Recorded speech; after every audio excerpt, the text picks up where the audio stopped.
In this video, we're going to be talking about vulnerable code and specifically making sure to validate user input. If you're a bug bounty hunter, then this is something that you should always be testing for to make sure that the server actually validates the information that is coming through from the client. And if you're a developer, then you should be always trying to sanitize any information that's coming from the client whenever it reaches your server. This is something that I have noticed recently multiple times in looking at different code that developers seem to be forgetting. So I want to go ahead and show you what this looks like, because for me to tell you to make sure and just validate any code that is coming from the client might not be helpful for you. So I want to show you a couple of different ways that you can bypass client-side filters. So let's go ahead and check this out. So this is just a basic node.js application, and I have my server running currently, and we're hooked up to a database, which is, I think, named just testing. But that doesn't really matter. What matters is if we come down here to our post right here, we are just going to accept whatever is submitted over here, the user input. We're going to just accept this and we're going to put it into our database. And then over here in our database, we're going to be able to see what is put in. So right here, I just have some dummy text right there. So we'll be able to see what is put in from the user right there. And here is our HTML. And what we are trying to do is validate that there is just 20 characters right here being put in. So what we want to do with this code right here is just validate that there is a max of 20 characters being put in. So what I want to show you first of all is, let me just comment this out, that if you just have this sitting in the HTML, which I have actually come across before right here, where it just says max length of 20. This is really easy to bypass.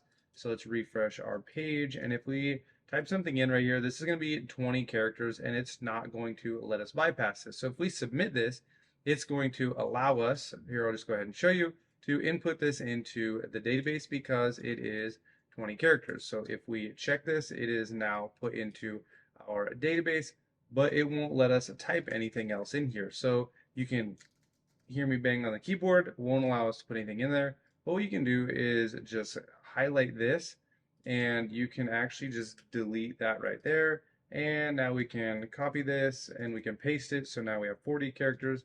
We can submit it and it is stored in the database. And just to verify, we can come back over here and we can actually look at this, and it is in fact more than 20 characters stored in our database. So if this is just checking in the HTML, then it is going to be pretty easy to bypass. Now you can actually bypass this another way as well. You can do this the same way we're going to bypass this with the JavaScript.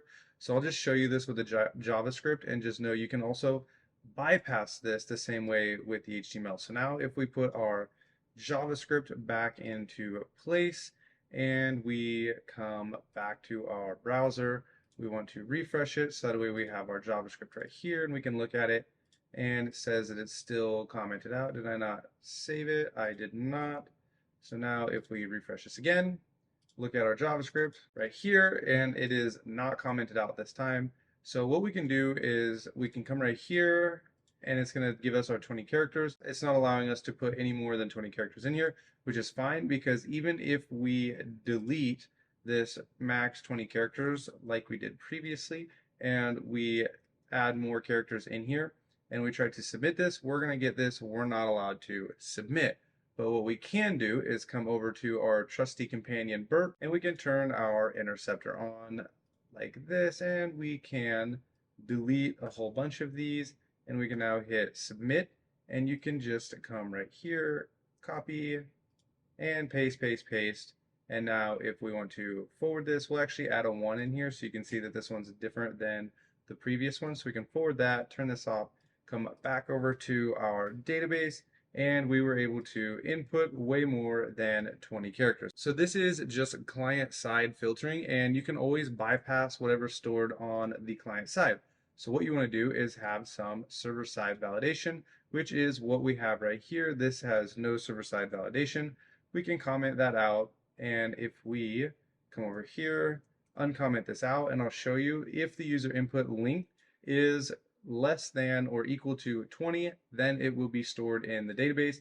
And right here is our user input, which we are going to save, and we are passing in from right here. So we have our user input, and our user input is being sent over right here. So if we look at this, we have our user input that is now on the server side, and the client or the user cannot do anything to it.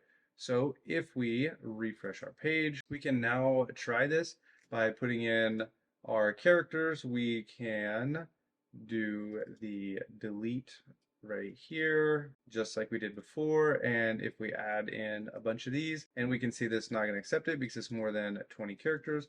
So we'll just put in our 4 characters like we did previously and turn our burp on, hit submit, and we can now copy this and paste it a whole bunch of times.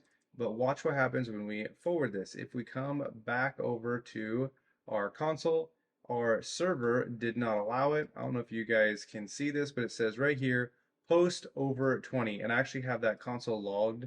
Where did I console log that? Right here. Because if, right down here. So if it's over 20, then it's not going to allow it. If it's under 20, it'll hit this if statement. Otherwise, it's going to hit this console log and say the post is over 20. And if we come down here, you're going to see that we did not actually add that into our database. So for you bug bounty hunters out there, this is something you should be checking for, making sure to read through the JavaScript and the HTML, looking to see if it's only client side validated or if you're actually able to manipulate it and if it's actually validated by the server as well. This is something that I've noticed recently in some different sets of code that I've been looking through. And so for you bug bounty hunters, this is something to look for. And for you developers, make sure your server is checking everything that is coming from the client.